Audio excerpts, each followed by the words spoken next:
Oh, c'est juste canon, hein, le paysage ici. Hein. C'est incroyable. Hein. Le cap Blanc-Nez, c'est ça alors? C'est ça. ça. Les roches qu'on a en face de nous? Exactement, là on est au cœur du sentier des deux caps et en fait on a le cap Grinet et le cap Blanc-Nez que tu vois juste là en face de nous. Là tu comprends pourquoi il s'appelle le cap Blanc-Nez. Tout à fait.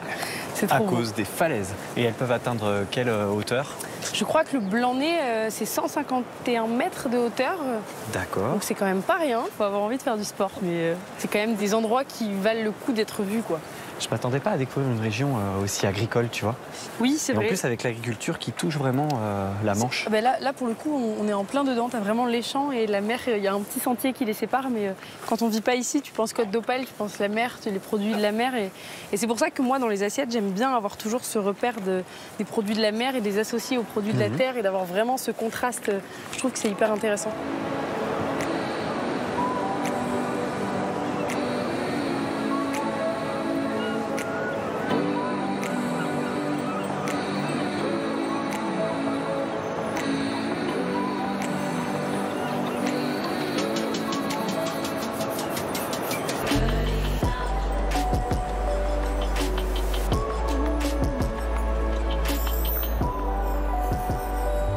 On va voir le point de vue. Ouais, c'est incroyable. Là, t'as vraiment l'impression d'être sur la mer, quoi. C'est l'Angleterre, là, qu'on voit en face? C'est ça, on est tout proche. Waouh. Et pas si proche à la fois, mais c'est vrai que quand tu la vois comme ça, t'as vraiment l'impression d'y être, quoi. C'est On a incroyable. l'impression qu'on peut la toucher, quoi. C'est ça, c'est beau. Hallucinant, les falaises de craie blanche, là. C'est magnifique, hein. Et en bateau, c'est incroyable, quoi. À l'époque où je travaillais avec mes parents, l'après-midi, on partait en mer comme ça. Et donc, c'est génial parce que tu as vraiment cette tranquillité entre les deux services. C'est des super Pour souvenirs. moi, tu vois, qui ne suis pas du tout d'ici, il y a ce côté-là qui me marque très calme, très apaisant. Ouais. Et en même temps, j'ai l'impression de voir un résumé de ce que raconte cette région. La proximité de l'Angleterre, cette espèce de couloir, on voit qu'il y a plein de bateaux. Exactement. C'est vraiment un couloir maritime très important. Et puis en même temps, la force de l'histoire, tu vois, là, il y a un blocos. Ouais. Enfin, j'ai l'impression de me replonger dans les cours sur la Seconde Guerre mondiale. Ce que j'allais dire, c'est aussi une région chargée d'histoire et c'est peut-être ça aussi qui fait que ça prend un peu aux tripes. Voilà, c'est pas un lieu comme un autre, quoi, finalement. Ouais.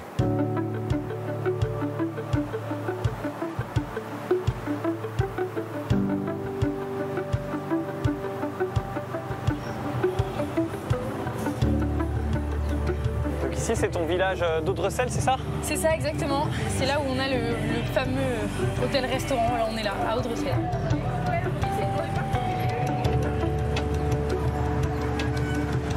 Il y a de l'ambiance chez toi, hein? Bah écoute, ouais, c'est un week-end particulier, là. La fête du crabe. La fête du crabe? C'est ça, ouais. Et c'est une fois dans l'année, donc c'est cool d'en profiter. Tu tombes au bon moment, je pense.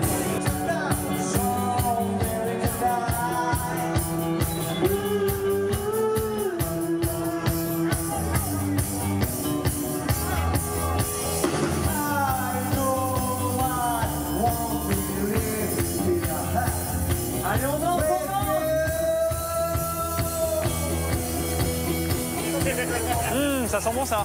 Waouh! T'en mets, Ça toi, va dans ta en cuisine goûter. ou pas?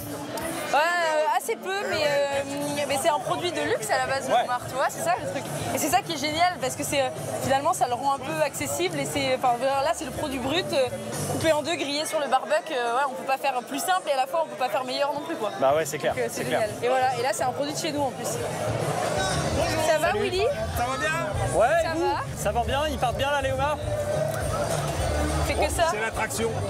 Et on se demandait, c'est la fête du crabe, mais on voit que des homards là sur les barbecues. Le crabe, généralement, il est acheté cuit. Et sur le barbecue, cuire un crabe, c'est beaucoup plus difficile. C'est vrai, Et c'est c'est pas le vrai. même rendu. C'est Ok, vrai. Donc très le bien. côté festif, c'est le homard grillé. Hein. Parce que quand on regarde, c'est amical. Franchement, c'est la bonne ambiance. Tu vois, moi, c'est la fête de village. Je viens pas du Nord, et j'ai l'impression de voir ce que j'imaginais sur le côté humain de cette région, tu vois. On voit que c'est hyper convivial, il y a toutes les générations, c'est très cool. C'est ce qui fait la différence, parce que les autres régions, ils ont certainement leurs atouts. Mais lorsqu'on vient dans le Nord, les gens sont quand même un petit peu plus attractifs. Qu'est-ce qu'on fait? On goûte un petit homard? Bah ouais, il faudrait À deux? quand même. Attention. Alors, moi, je suis aussi apiculteur. Et je mets du miel dessus. Ah ouais? Bah, on va goûter ça. Ouais, carrément. C'est l'occasion. Ça change complètement le goût. Hein.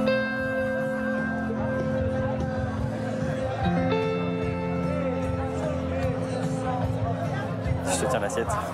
Tac. là là. C'est hallucinant ça, qu'est-ce que c'est bon. C'est une folie. Et la cuisson, elle est ouf. C'est vrai que c'est dur de le faire là-dessus. Enfin, alors, je sais pas si je réussirais aussi bien. Franchement, c'est top. Moi, je mange très rarement du homard, donc je découvre en même temps. Et t'as la petite touche de miel là qui vient rehausser le goût, mettre une petite touche sucrée sur la fin. Bon. Merci Willy, hein. Ouais, c'est gentil, merci. Exceptionnel, vraiment. Comme on dit dans le Schnorr, à l'arboyeur. Et ben à l'arboyeur. Merci Willy. C'est trop bon. Willy, salut.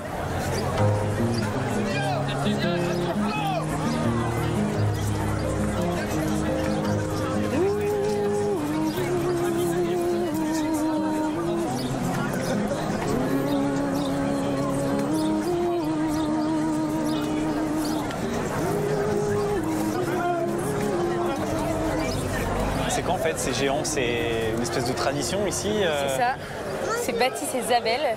Il y a quelqu'un là-dedans alors? Ah bah oui, il y a un barbu. Mais ça doit être lourd, non, à porter ces géants-là? 60 kilos. Et donc nous, bon, il y a des géants de carnaval, il y a des géants, nous c'est des géants culturels, qui rappellent un passé si vous voulez, qui représentent le marin-pêcheur et son épouse, qui a un petit peu, enfin quand même une tenue un peu d'apparat, quoi, disons, avec les bijoux, avec tout ça, quoi. Mais c'est génial parce que moi, je les connais depuis petite et je trouve ça hyper rassurant. Tu vois ce que je veux dire? Je les vois, je les connais en fait. Alors que je les vois pas toutes les semaines non plus, mais il y a ce côté, on voit qu'on est à la maison, quoi. Donc je trouve ça rigolo et touchant du coup. J'imagine de porter ça, c'est incroyable quand même. Tu veux essayer? Je vais te laisser faire. Oui, remarque, je comprends. Je peux essayer? Oui, bien sûr. Faut bien mettre sur les épaules. Et la barre ici, ça sert pour mettre en avant ou en arrière, c'est l'équilibre. Oh, c'est lourd! Ah, bah, bravo! 60 kilos! Waouh, c'est dur, hein? Franchement, c'est super lourd, ça fait une grosse pression sur les épaules. Et en même temps, c'est vrai qu'on sent le vent qui fait bouger la tête et tout en haut, donc c'est hyper instable. Donc il faut vachement compenser avec les jambes, mais ça fait mal dans les muscles des jambes, mais c'est une sacrée sensation. On voit tous les gens qui regardent autour, qui sont fascinés. C'est incroyable. Allez, je vais danser un petit peu, tiens, ça va être dingue.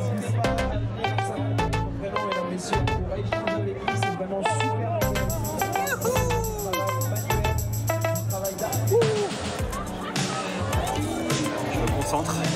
Ça donne un peu le tournis aussi.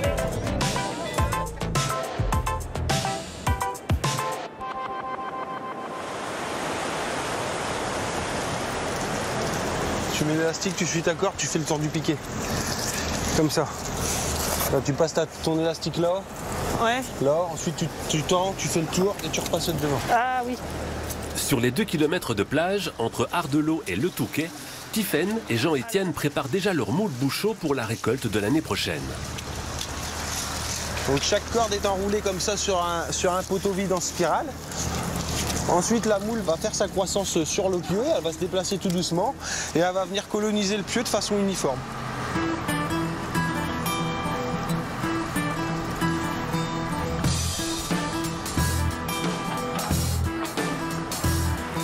D'avril à septembre, c'est la récolte de la moule de bouchot.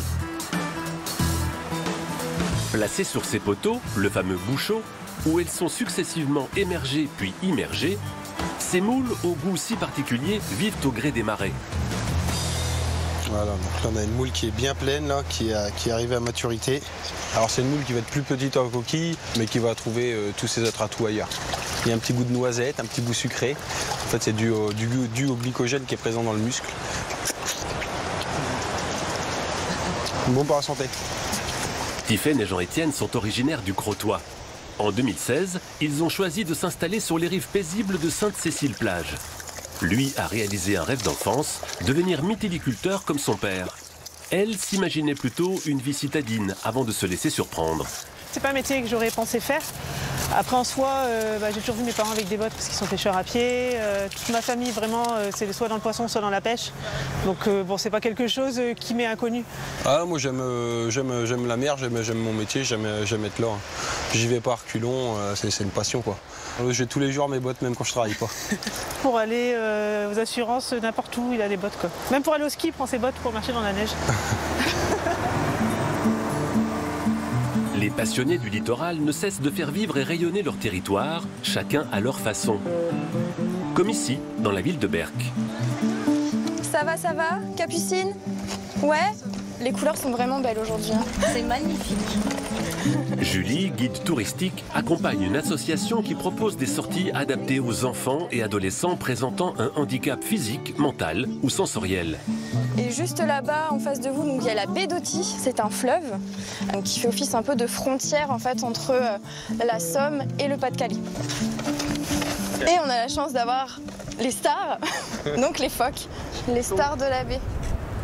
Environ 300 phoques ont trouvé refuge sur les rives paisibles de la baie d'Authie. Un spectacle naturel que les Berquois ont le privilège d'admirer chaque jour à marée basse. La plupart du temps, ils sont dans l'eau et à marée basse, ils sont sur les reposoirs. C'est vraiment leur moment de repos. Donc c'est pour ça que c'est important de ne pas les déranger. Parce qu'après, ça a un impact forcément sur leur santé et leur reproduction. Originaire de la région, Julie est partie plusieurs années à Paris avant de revenir sur sa terre natale, portée par une envie simple, partager sa passion pour la faune locale. Regarde celui-là. Qu'est-ce qu'il fait celui-là? Il y a un caillou. Derrière, on a un phoque gris, regarde la différence. On voit là la tête toute plate. Ils sont un peu fainéants quand même, parce qu'ils bougent pas trop, quoi. Moi, j'aime bien la rencontre, j'aime bien les gens, j'aime bien la nature. Je suis vraiment tombée amoureuse de la baie d'Authie, ça c'est sûr. Au niveau des espèces, moi je me dis qu'il y a vraiment tout ici. On a la chance d'avoir des phoques qu'on peut observer dans leur milieu naturel. Il faut espérer que ça continue encore dans les années à venir. La Côte d'Opale est célèbre pour ses plages de sable fin qui s'étendent sur 120 km de la Belgique à la baie de Somme. Des plages idéales pour le farniente. Allez, bonne fin de journée. Ouais. On va faire un château. Tiphaine et Jean-Étienne comptent bien en profiter. Ils ont finalement rangé leurs bottes d'éleveurs de moules pour une sortie avec Lily, leur fille de 3 ans. On fait où le château de sable? Là-bas. Faut le faire là, ma chérie, le château. Le sable, il est bien, il est dur. Ça va faire des gros châteaux qui sont durs. Ah.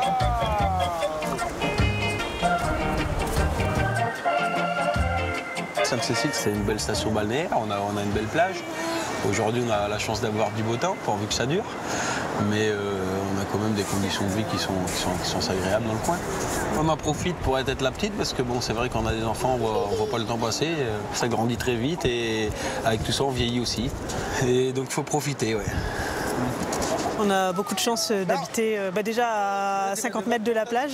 Il y a peu de gens qui ont cette chance. Regarde la grosse vague derrière toi! Quand on a un enfant bas âge, c'est mieux de vivre en campagne ou en bord de mer que de vivre en ville.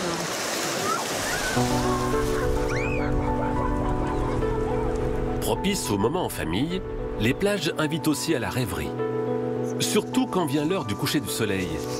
Dans la baie d'Authie, Julie manque rarement ce rendez-vous une fois ses visites terminées.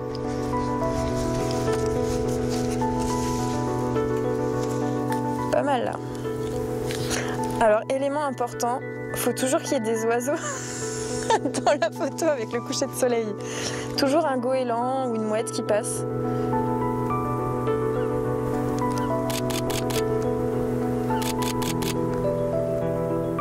On a besoin de ces moments de déconnexion aussi.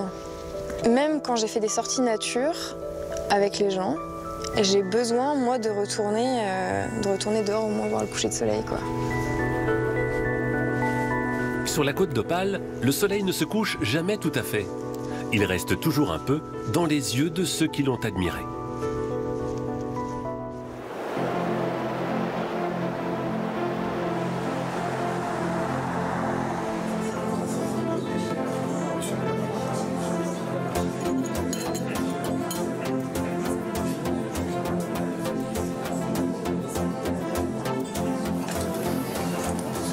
Bonjour.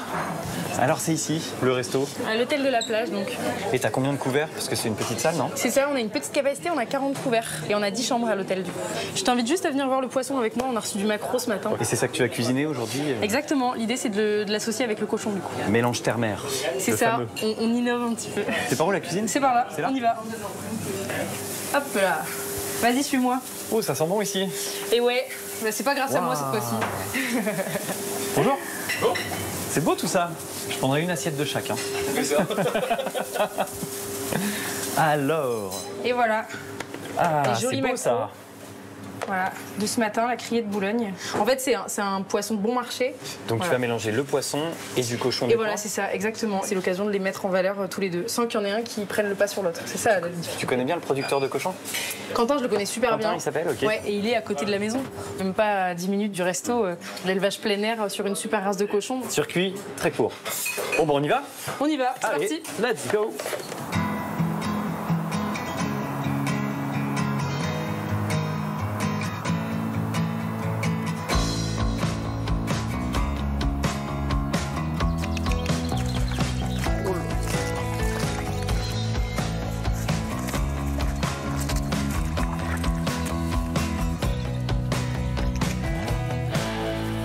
Il y a 2 truies là. Et lui, regarde ses oreilles là, qu'il a. Incroyable. Lui, c'est un Vera. C'est quoi un Vera? C'est le mâle reproducteur du coup. Bonjour Quentin. Ça va Quentin? Ça va. On a le soleil avec nous aujourd'hui. Qu'est-ce que tu penses de mon look avec les bottes? Ben, parfait, hein? Ouais. Parfait. Donc c'est tout ton élevage de cochons là? Ouais. C'est ça? T'en as combien ici? Je dois en avoir une 60aine. Ouais. Est-ce qu'il y en a un de vous deux qui veut les nourrir ou je le fais? Eh ben on va le faire avec toi, carrément. Ok. Je vais prendre le sac. Écoute, je te le filerai après. Oh là là, ils sont magnifiques hein. Ouais. C'est imposant comme animal quand même. Ouais. Ils pèsent combien les plus gros spécimens? Bah alors ça c'est pas les plus gros que j'ai, j'en ai d'autres très gros, mais eux ils pèsent environ 100-120 kilos. Voilà, donc là on voit qu'il fait chaud et du coup ils passent beaucoup de temps dans la boue. Mais alors on se demandait pourquoi ils sont dans la boue comme ça autant? C'est vraiment un instinct naturel chez eux parce que ça leur permet de se protéger des parasites et ça leur permet de se protéger aussi du soleil. Parce qu'il faut savoir qu'un cochon ça transpire pas, donc en fait leur seul moyen de se rafraîchir c'est comme ça. Ah ouais, t'as de la boue partout. Ça commence. Voilà. T'inquiète, hein, c'est normal. J'avais pas mis de crème solaire en plus, donc... Pas besoin. Mais on se disait avec Solène qu'il y a énormément d'espace quand même. Enfin, ils ont un terrain de jeu. Ils sont vraiment en plein air, quoi. Pour moi, c'est hyper important qu'ils aient de l'espace parce que c'est leur bien-être. Eux, ils ont besoin de pouvoir fouiller le sol, trouver un peu des petites choses à manger. Et puis s'ils ont de l'espace, et ben derrière, ils vont pas se battre.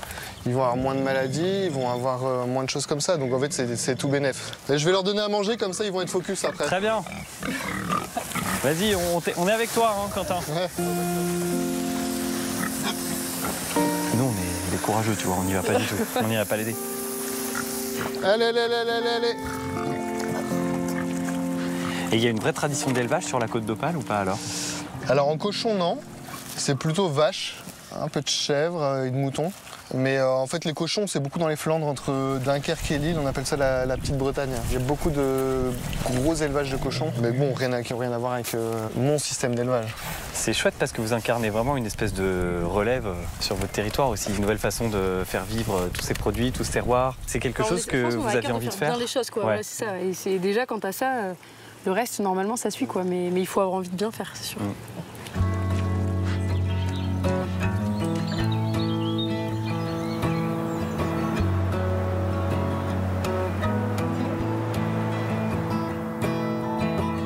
Ça, c'est un poisson qui est bien de chez nous, le maquereau, et on va faire un tartare de maquereau. Parce que l'idée de cette recette, en fait, c'est vraiment de venir amener le cochon et le maquereau et avoir deux assiettes qui se répondent un peu. On a un peu les mêmes éléments dans les deux assiettes, mais travaillés différemment. Très bien, voilà. Super. C'est parti.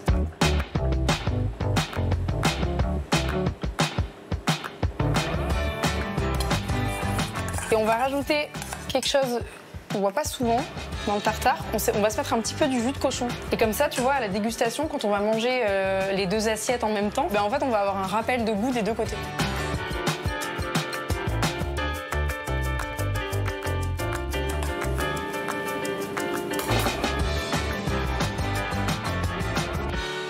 La cuisine, ça me met toujours un peu la pression. Moi aussi, tu sais. Mais en même temps, j'adore ça. Et d'avoir des retours. Je dis toujours, on a la chance de faire un métier où quand c'est bien, les gens nous le disent. Parce que y a plein de métiers où tu fais super bien ton taf et en fait, on te le dit jamais, quoi. Alors que nous, si tu fais bien, les gens te félicitent, les gens te remercient, les gens te choisissent pour des événements particuliers, je sais pas, des anniversaires. Et ça, je trouve ça, c'est toujours très touchant de faire partie de ces moments de vie des gens, quoi.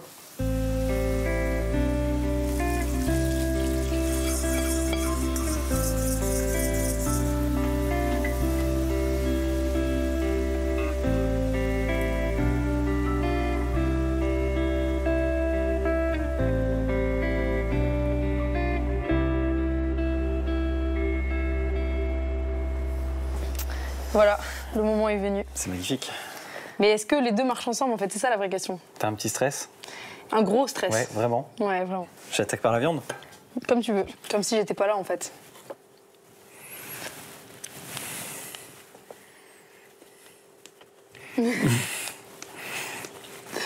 Bah, c'est 10 sur 10, hein. C'est bon? Ah ouais, vraiment. Bah, c'est parfait. Mission réussie. J'ai jamais mangé un porc qui avait ce goût-là. Il est très fondant, très tendre. Et on sent tout l'apport de tout ce que tu as mis ensemble. Les herbes, le jus de viande. Et alors, dans ton idée, on commence par la viande ou le poisson et on passe de l'un à l'autre? Exactement. Alors là, ce qui est très fort, c'est qu'évidemment, on passe dans un autre univers, mais qu'on n'est pas perdu pour autant. C'est-à-dire que tu n'as pas un contraste très tranché entre les deux. Donc tu recrées des goûts que tu as mis en œuvre dans la viande avec différents ingrédients. Tu la retrouves là dans le poisson. Bravo. Et tu vois là, j'ai l'impression de revivre un peu ce qu'on a vécu quand on s'est rencontrés. C'est-à-dire que d'un côté, si ça c'était la route, tu vois. C'est ça. D'un côté, tu as la mer quand tu regardes sur ta gauche, et de l'autre, tu as les champs, tu as le côté très agricole de cette région. Et tu retrouves les deux univers qui se mélangent par le goût, alors que nous, on les a vus visuellement. Merci pour tout ça. Hein. T'as quel âge déjà, Solène? 26 ans. Ah oui, d'accord. Ouais. T'es un peu douée quand même. Bah, je sais pas, mais si, en tout je cas, c'est que crois. le début, ça c'est sûr.